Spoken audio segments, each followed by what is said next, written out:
नमस्कार।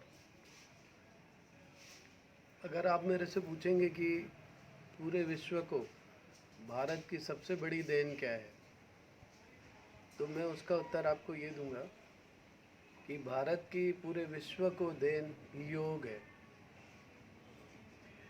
योग हालांकि आस्तिक दर्शन के अंतर्गत आता है, लेकिन योग को हम वैज्ञानिक कह सकते हैं, ना आस्तिक न नास्तिक।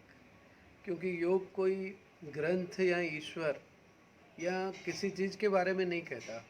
योग एक पद्धति देता है, और वो पद्धति किसी भी जाति किसी भी धर्म का आदमी हो, यदि उस पद्धति को फॉलो करता है तो उसका परिणाम उसे प्राप्त होता है। योग बतलाता है कि जैसे किसी मशीन को असेंबल करके बनाया जाता है, वैसे ही अगर हम देखें तो आदमी असेंबल करके बनाया गया है।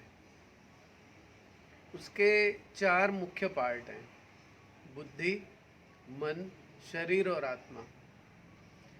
और शरीर की इच्छाएं अलग हैं, मन हमारा कहीं और भागता है, बुद्धि कुछ और सोचती है, और आत्मा के बारे में हमें पता नहीं है। योग कहता है इन चारों में यदि संतुलन पैदा किया जाए तो वो संतुलन जो है वो अंदर की अनेक शक्तियों को जागृत कर देता है। तो योग संतुलन का नाम है, योग एक बैलेंस का नाम है। योग की अगर हम परिभाषा देखें तो योग दर्शन में योग की परिभाषा जो है वो ये बतलाई गई है कि योगः चित्त वृत्ति निरोधः।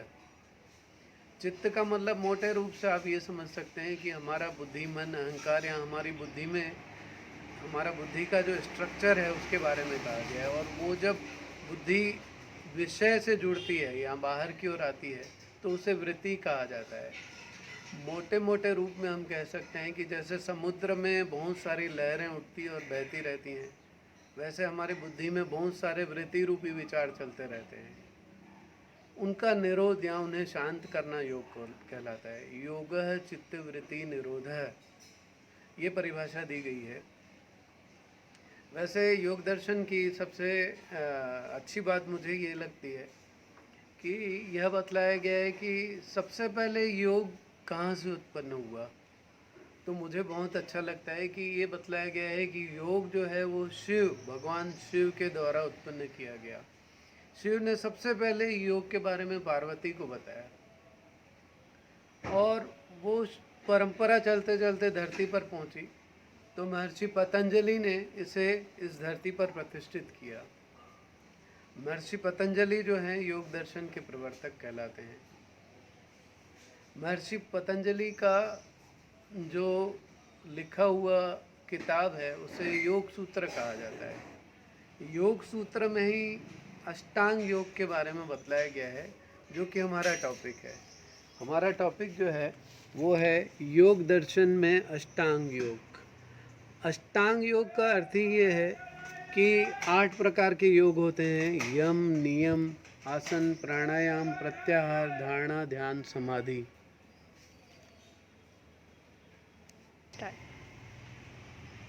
जिसमें यम से लेकर प्रत्याहार तक के योग को बहिरंग योग बोला जाता है, और धारणा, ध्यान, समाधि को अंतरंग योग बोला जाता है। तो सबसे पहले हम यम से शुरू करते हैं। यम और नियम जो योग दर्शन में सक्रिय योग प्रारंभ करने के पहले की अवस्थाओं को बतलाया गया है। यम और नियम अत्यंत महत्वपूर्ण हैं योग के लिए। जैसे यदि कोई डॉक्टर जो है कहता है कि आपको ठीक होना है तो इस दवा को खाने के साथ साथ खटाई मत खाइए, अगर खटाई खाएंगे तो उस दवाई का प्रभाव खत्म हो जाएगा। इसी प्रकार योग कहता है कि यदि सक्रिय योग का आप लाभ चाहते हैं तो यम और नियम का पालन करना जरूरी है। यम और नियम का पालन किए बगैर अगर आप योग करते हैं तो वो योग फलीभूत नहीं होगा। यम क्या है? यम हमें हमारी प्रवृत्ति को, हमारे क्रियाओं को, हमारे कर्म को अशुभ से निवृत्त करवाते हैं, और नियम जो है वो शुभ की ओर प्रवृत्त करने को कहा जाता है। यम जो है 5 प्रकार के हैं: सत्य, अहिंसा, अस्तेय, अपरिग्रह, ब्रह्मचर्य। योग कहता है कि अपने मस्तिष्क को पहले सेट करिए, सत्य बोलिए। सत्य का अर्थ है जैसा देखा और सुना गया उसे उसी रूप में प्रस्तुत करना सत्य कहलाता है। देखिए, अगर आप झूठ बोलते हैं तो आप सभी महसूस करते हैं कि जब हम झूठ बोलते हैं तो हमारे मन में एक बोझ रहता है, हमेशा डर रहता है कि कहीं मेरा झूठ पकड़ा न जाए। लेकिन जब हम सत्य बोलते हैं तो हमारा मस्तिष्क बिल्कुल स्पष्ट रहता है।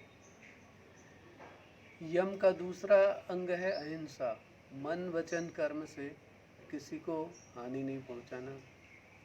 अस्तेय, अस्तेय का अर्थ है चोरी न करना। चोरी न करना का मतलब ये योग नहीं कहता कि हम चोरी करते हैं या हम सब चोर हैं। वो कहता है कि किसी की संपत्ति पर लालच की निगाह न रखना भी अस्तेय है। और अपरिग्रह बहुत ही महत्वपूर्ण है। अपरिग्रह का अर्थ है आवश्यकता से अधिक वस्तुओं का संचय नहीं करना। देखिए, अगर आप आवश्यकता से अधिक वस्तुओं का संचय करते हैं तो आप उनका भोग तो नहीं कर पाएंगे, लेकिन आप उनकी चौकीदारी जरूर करेंगे, और वो अननेसेसरी एक बर्डन है। ब्रह्मचर्य जो है वो हमारे इच्छाओं पर नियंत्रण को कहा जाता है। तो 5 प्रकार के यम है: सत्य, अहिंसा, अस्तेय, अपरिग्रह, ब्रह्मचर्य। इसी प्रकार से नियम भी 5 हैं: शौच, संतोष, तप, स्वाध्याय, ईश्वर, प्राणिदान।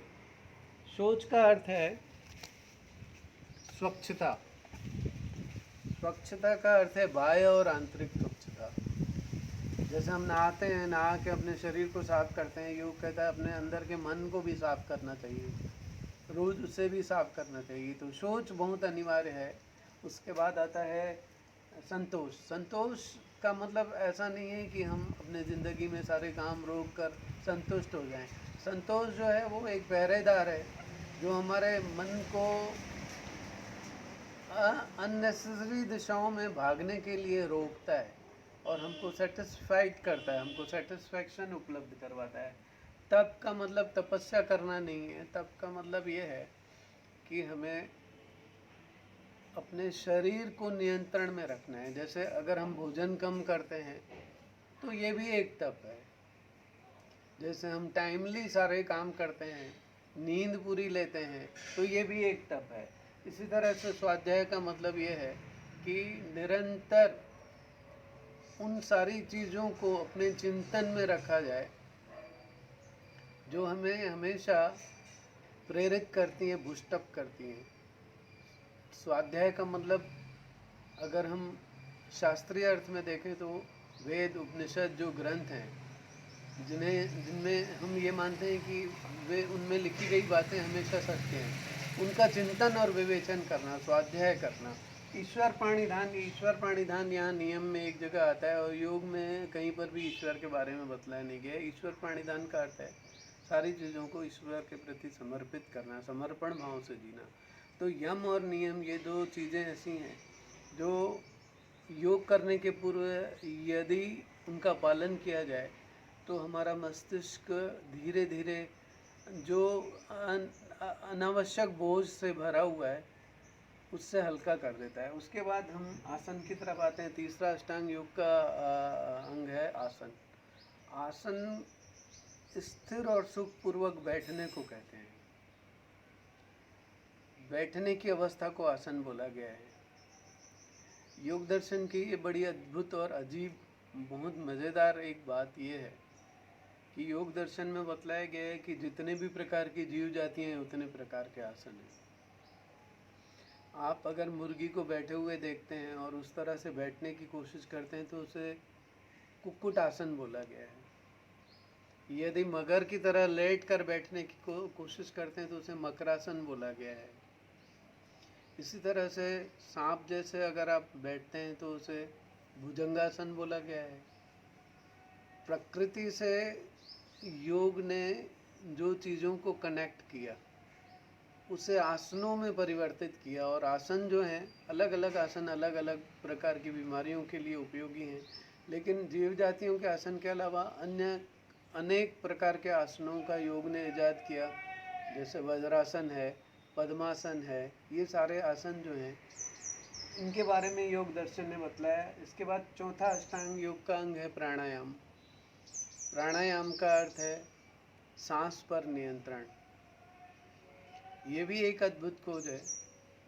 हम सांस लेते हैं और सांस छोड़ते हैं, और अगर आप ध्यान देंगे तो अलग अलग भाव दशाओं में हमारी सांस भी अलग अलग तरह से चलती है। जैसे जब हमें क्रोध आ जाता है, हमारी सांस तेज चलने लगती है। हम प्रेम में होते हैं, हमारी सांस की गति अलग रहती है। आप यदि एक छोटा सा प्रयोग करके देखना चाहें तो आपको तुरंत पता चल जाएगा। जब आप गुस्से में आ गए, आपकी सांस तेज चलने लगी, आप सिर्फ सांस को थोड़ा धीमा करिए और आप देखेंगे कि वो सांस जो है धीरे धीरे वो क्रोध जो है वो धीरे धीरे कम होता चला जा रहा है। सांस के जरिए हम हवा को अंदर की ओर ले जाते हैं। हमारे पूरे शरीर में वायु भरी हुई है। वायु जो है वो हमारे ब्लड को सर्कुलेट करती है। पंच प्राण जैसे बोला गया है योग दर्शन में। और दूसरा क्या है, जब हम प्राणायाम करते हैं तो ऑक्सीजन हमारे अंदर ज़्यादा जाती है। ऑक्सीजन हमारे ब्लड को प्यूरिफाई करती है। तो इस तरह से प्राणायाम एक ऐसी कुंजी है जो हमारे शरीर रूपी ताले, जिसमें बहुत सारे रहस्य छुपे हुए हैं, उनको खोलने का काम करती है। उसके बाद पांचवा अष्टांग योग का अंग है जिसे प्रत्याहार बोला गया है। प्रत्याहार का अर्थ है अपनी इंद्रियों को अंतर्मुखी बनाना। 5 प्रकार की हमारी ज्ञान इंद्रियां हैं, आँख, नाक, कान, जीभ, त्वचा, और वो बाहर की ओर उन्मुख है। और बाहर की ओर उन्मुख हैं तो उनके द्वारा किए गए कार्य से हमारी ऊर्जा जो है उसका क्षरण होता है। लेकिन योगी जब इनको अंतर्मुख करता है तो वो बाहर की ऊर्जा जो है उसके अंदर संचरित होना शुरू हो जाती है और उसे शक्ति प्रदान करती है। तो इस प्रकार से यम, नियम, आसन, प्राणायाम, प्रत्याहार, बहिरंग योग है। और उसके बाद जो 3 योग हैं उसे धारणा, ध्यान, समाधि बोला गया है। नहीं, ये अंतरंग योग है। धारणा, ध्यान, समाधि के बारे में महर्षि पतंजलि कहते हैं कि जब किसी वस्तु पर या किसी मंत्र पर या किसी चिन्ह पर हम अपने मन को लगातार एकाग्र करें तो हमारे मन से बहुत सारी जो चीज़ें अनावश्यक हैं वो हटती चली जाती हैं और उसी बिंदु पर हमारा ध्यान केंद्रित होता है। तो यह धारणा कहलाता है। जैसे दोनों आँखों के मध्य जो है भ्रुकुटी, माथे के बीच में जहाँ बिंदी लगाते हैं वहाँ ध्यान केंद्रित करना, अपने नाक या जीभ के अग्रभाग में ध्यान को केंद्रित करना, या किसी भी बिंदु या किसी चिन्ह पर ध्यान केंद्रित करना। और इस धारणा को साधने से, उस वस्तु पर ध्यान केंद्रित करने से धीरे धीरे जब वो धारणा सघन हो जाती है, हमारा ध्यान जो है वो गहरा होता चला जाता है, तो वो चिन्ह जिस पर हम ध्यान केंद्रित करते हैं वो लोप हो जाता है, वो लुप्त हो जाता है। तो उसे ध्यान कहा जाता है। धारणा से ध्यान की अवस्था, धारणा में एक बिंदु पर ध्यान केंद्रित करना और ध्यान में उस बिंदु को भी भूल जाना। और यही ध्यान जब बहुत गहरा सघन होते जाता है तो मनुष्य जो है वो जिस अवस्था में पहुंचता है उसे योग दर्शन में समाधि बोला जाता है। इस प्रकार से हम देखें तो अष्टांग योग के 8 अंग हैं: यम, नियम, आसन, प्राणायाम, प्रत्याहार, धारणा, ध्यान और समाधि। योग जो है वो मनुष्य के जीवन में या मनुष्य की उत्पत्ति की जितनी अब तक विकास हुआ है मानवीय सभ्यता का, यदि हम ये कहें कि सर्वश्रेष्ठ खोज है तो अतिशयोक्ति नहीं होगी। यही योग दर्शन के संबंध में जानकारी है। इसके लिए आप भारतीय दर्शन की किसी भी किताब में योग दर्शन के अध्याय में इन अष्टांग योग के बारे में डिटेल से पढ़ सकते हैं। देवराज की भारतीय दर्शन है, CD शर्मा की भारतीय दर्शन है, दत्ता एंड चटर्जी की इंडियन फिलॉसफी है, जहाँ पर डिटेल्स में इन सारी चीज़ों की आपको जानकारी मिल सकती है। Thank you.